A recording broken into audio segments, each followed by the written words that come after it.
Hello, I'm Steve Maskery and welcome to Workshop Essentials. There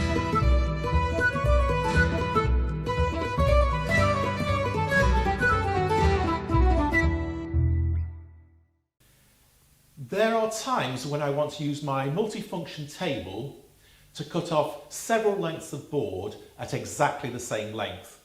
And I've got a couple of gadgets at my disposal which help me to do that. And this is the latest.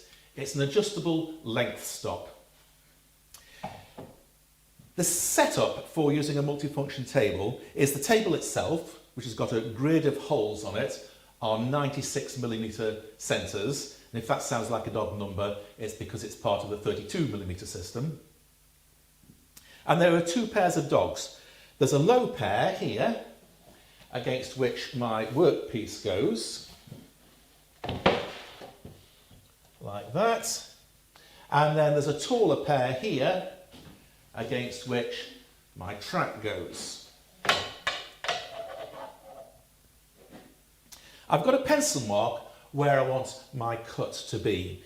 So my board is moved up so that pencil mark is just in line with the rubber edge of the track, like that.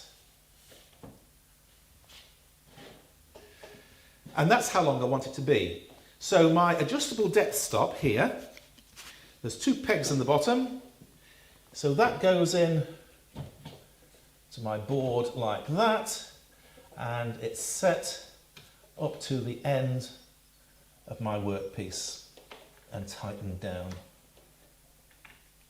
And that isn't going anywhere, that's nice and firm.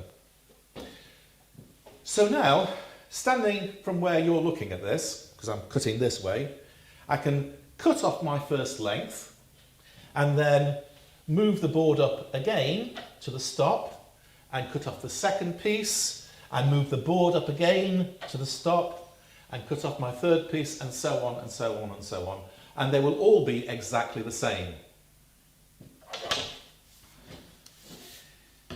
The stop itself is a very snug fit, so I've routed a little groove along the bottom which allows me to lever it out.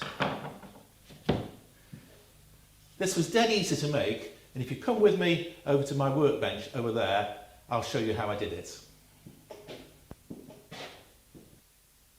The adjustable stop consists of two main parts. There's a base which fits snugly into the holes of my MFT, and then a sliding foot that is adjustable and held down by these two Bristol levers.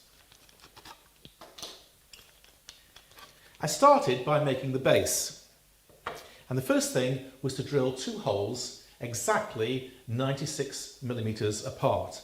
And so to do that, I made myself a spacer which is exactly 96mm long, and then this goes into the drill press against the stop and drill the first hole, and then the spacer goes between the stop and the workpiece, which moves it up exactly 96mm. And that way I know the holes are going to be exactly the right distance apart.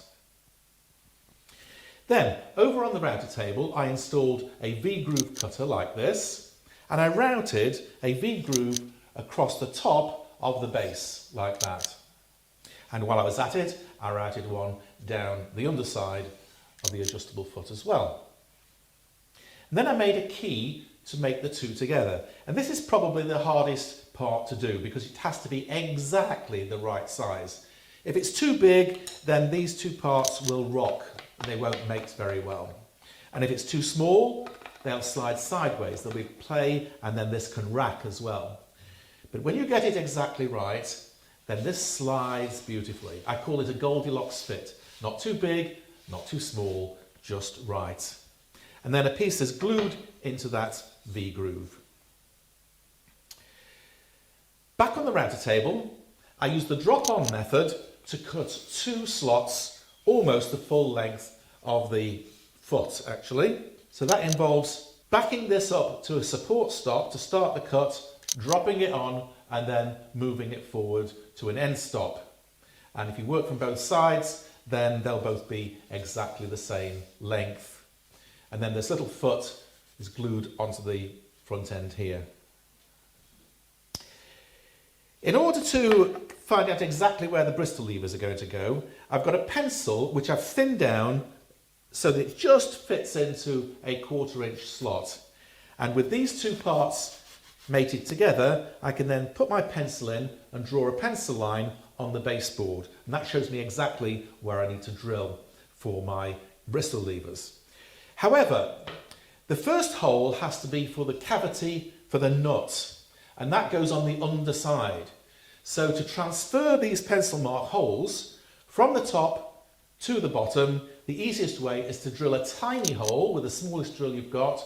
I've got a 1/16 of an inch drill right the way through, and then turn it over and drill a 10mm cavity for the M6 nut, because an M6 nut requires a 10mm span. When you've drilled for the cavities, I can then drill right the way through at 6.5mm, which gives me just a tiny little bit of clearance for an M6 Bristol lever. And then the nuts can be drawn into that cavity and they will get held snugly underneath. So this is assembled. The key aligns the two. The Bristol levers go in place like that. And you can see that they are staggered so that they don't foul each other. I can turn both of them without worrying about one hitting the other. If it does hit the other, then you have to park one out of the way. It's not the end of the world, but it's better if it isn't. And then finally, there's a bit of work to do on the lathe. 2 pegs. They've got to be a snug fit in the underneath of the base, but they're tapered so they fit in easily into the MFT. And it's only the last 6mm or so that's a size-to-size fit. So this is easy to get in, but once it is in, it's nice and snug. And I've routed a little groove along the underside down the centre of where the pegs are, so I can get a screwdriver in there to lever it out if it gets a bit too tight. So that's it, dead easy, couple of hours, an afternoon. So if you find yourself making repetitive cuts on the MFT, why don't you make yourself an adjustable length stop like this? You'll find it ever so useful. I certainly do. Thank you for watching. Until the next time, enjoy your workshop. Cheerio!